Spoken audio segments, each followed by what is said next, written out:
In the 1960s, America was making progress towards desegregation, and ultimately, civil rights was coming into fruition.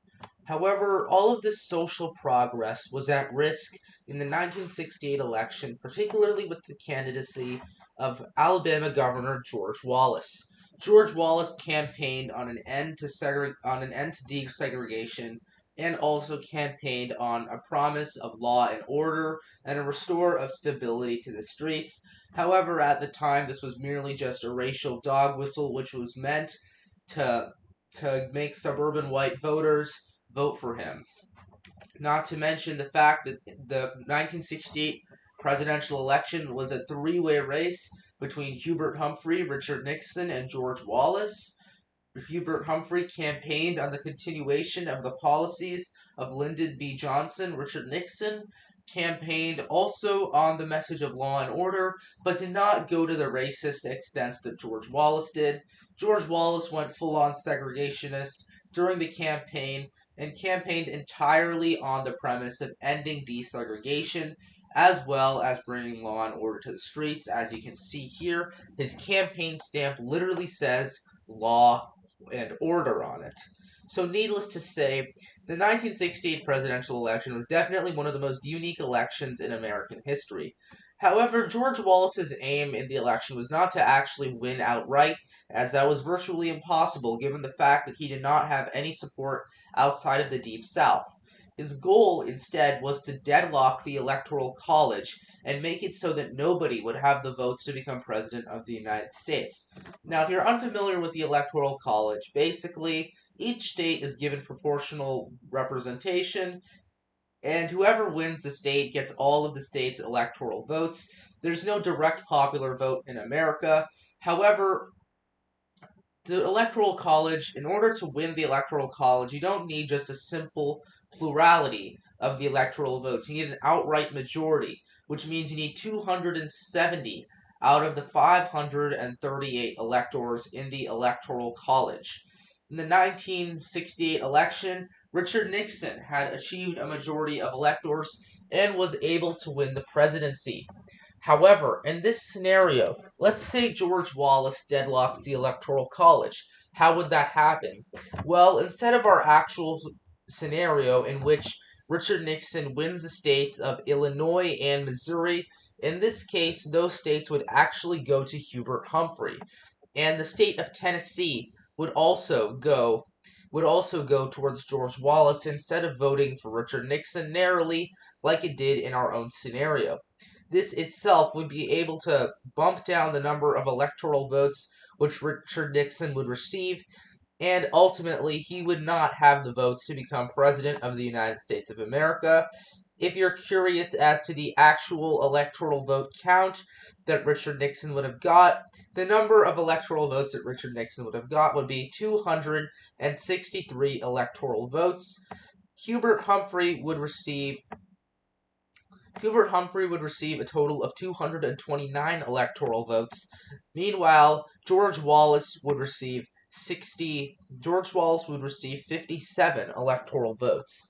Needless to say, in the case of an electoral college deadlock in which Richard Nixon barely loses the presidency of the United States and the election would go to the House of Representatives, the House would not be able to elect a president on the first ballot, even though Democrats controlled a majority of the state delegations.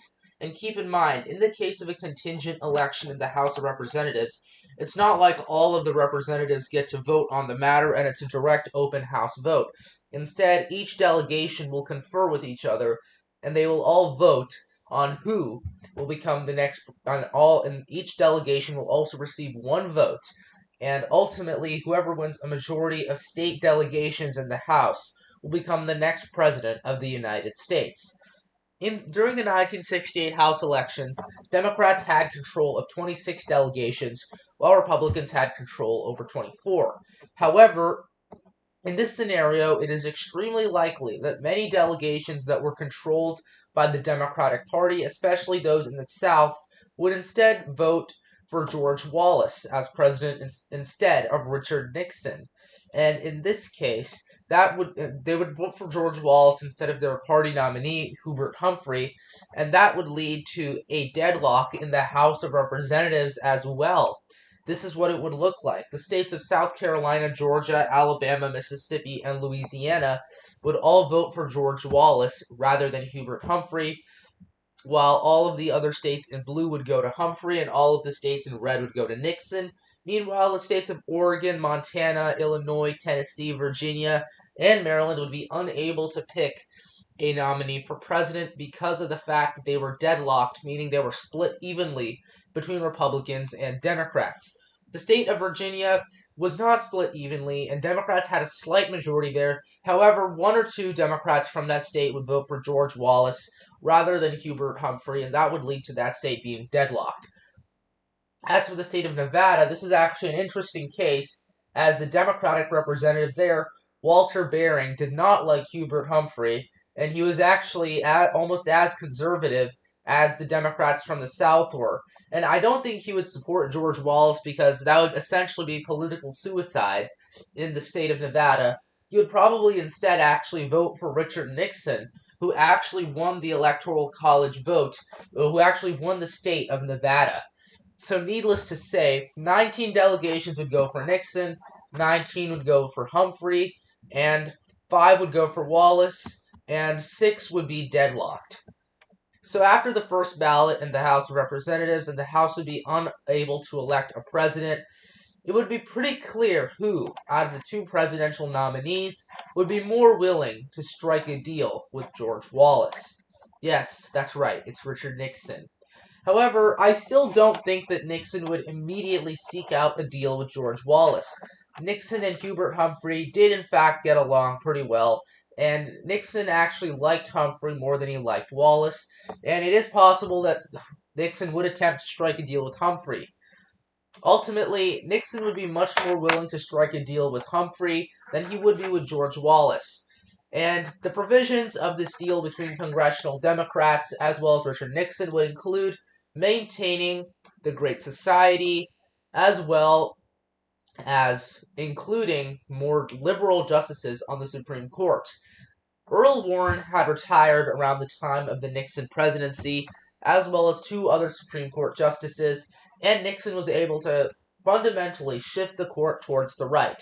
However, in this case, it is likely that liberal Democrats, as well as center-left Democrats, would demand that Nixon, in order to gain their votes, would have to nominate a more centrist / moderate or even a liberal Republican as Supreme Court Justice.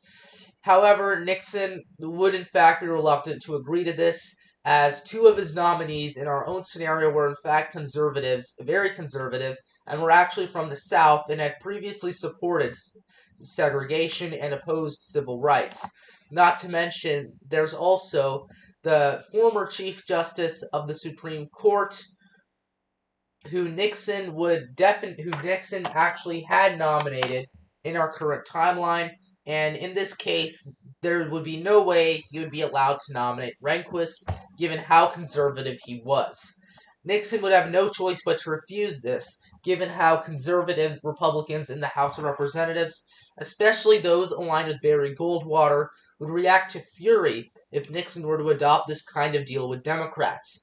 Nixon would be okay with keeping the Great Society, as well as civil rights legislation from the Johnson administration intact, but conservatives would definitely not vote for him if he had appointed another liberal justice to the Supreme Court. In fact, many conservatives could merely just vote present, especially in the sparsely populated mountain states, and that would pretty much offset any gains that Nixon would make with Democrats. Ultimately, though, there are also the Rockefeller Republicans to keep in mind. If Nixon were to make a deal with George Wallace, they would never support him and would probably shift support to Hubert Humphrey. In fact, Nixon's own opinions on civil rights were largely positive. However, this did change after the 1960 presidential election, in which black support for John F. Kennedy had sparkly increased from 1956 with Adlai Stevenson. However, at the same time, Richard Nixon, while yes, he was caught several times making racist jokes, and did support the dog whistle for law and order as an attempt to get Southern votes. I don't think that in his heart he was actually racist. This is probably just him being mad at black voters for supporting Democrats in the 1960 presidential election, where if he had gained more black votes than he actually did, he would have won the election for sure. And needless to say, Richard Nixon also, Martin Luther King Jr. himself said that he did not believe Nixon was a racist. So needless to say, I don't believe that Nixon would actually make a deal with George Wallace, and even if he did, then the liberal Republicans in his party would not vote for him and would instead vote for Hubert Humphrey. So this would make it seem as if Richard Nixon has no shot of winning the presidency and would ultimately not become president of the United States. This seems as the more likely scenario given how Hubert Humphrey actually may have had better relationships with the Rockefeller Republicans and moderates of the northern and northeastern United States of America than Richard Nixon did.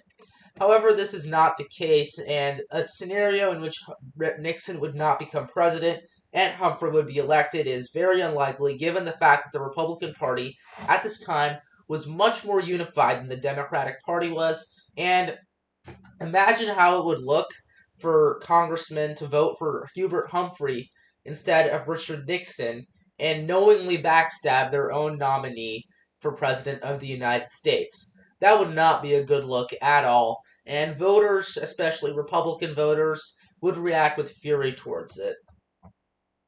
So ultimately, I think Nixon would be forced to make some sort of a deal with George Wallace. I think he would propose the following, which would be an end to busing, most likely no affirmative action in the federal workforce, as well as conservative Supreme Court justices from the South. However, George Wallace would not agree to this proposal and would not agree to anything short of ultimately the complete removal of the Civil Rights Act of 1964 and the Voting Rights Act of 1965. Wallace would refuse to compromise on this issue, and neither would any of his Southern backers. Ultimately, though, with the possibility of Spiro Agnew, who yes would be elected vice president, because even though Democrats had a 57-43 majority, I heavily doubt that any Southern Democrats, the 14 or so Southern Democrats, would vote for Edmund Muskie to become vice president of the United States. And given how Spiro Agnew was from Maryland, which was somewhat a southern state, and Agnew was actually much to the right of Richard Nixon was overall and was far more conservative and did support law and order and was not that big of a fan of civil rights, I think that many Southern Democrats in the Senate would actually vote for Spiro Agnew instead of Edmund Muskie, or would vote present so that Agnew could ultimately get the votes to become vice president. And many liberal Democrats, especially, and liberals altogether around this period, absolutely hated Spiro Agnew and viewed him with much more disdain than they did for Richard Nixon. And given with this, I think Hubert Humphrey would ultimately have no choice but to pretty much just withdraw himself from the contingent election in the House and would eventually endorse Nixon. And all he would ultimately ask of Richard Nixon would be to continue the Great Society policies of Lyndon Johnson, which would include not repealing Medicare or Medicaid, not getting rid of those programs, as well as Social Security. And he would also probably ask Nixon to just keep the civil rights stuff in place, unaltered, and would not ask anything of him regarding the Supreme Court. And Nixon would ultimately agree to this, and after like months of fighting in Congress, and probably around 50 or so ballots, I think that Democrats would ultimately also just have enough and would vote for Richard Nixon to become president. Now, something like this happening today would become extremely unlikely given how polarized we are, but ultimately, I think given the circumstances of the 1960s and the fact that it was much less polarized than today, I think this would very well become a possibility and is the most probable outcome of the 1968 presidential election if it ultimately went to the House of Representatives. And like usual, Richard Nixon is elected president of the United States of America, and George Wallace ends up losing his effort and fails to end civil rights. Anyway, thank you guys so much for watching this video. Make sure to like this video down below and subscribe to the channel, and bye.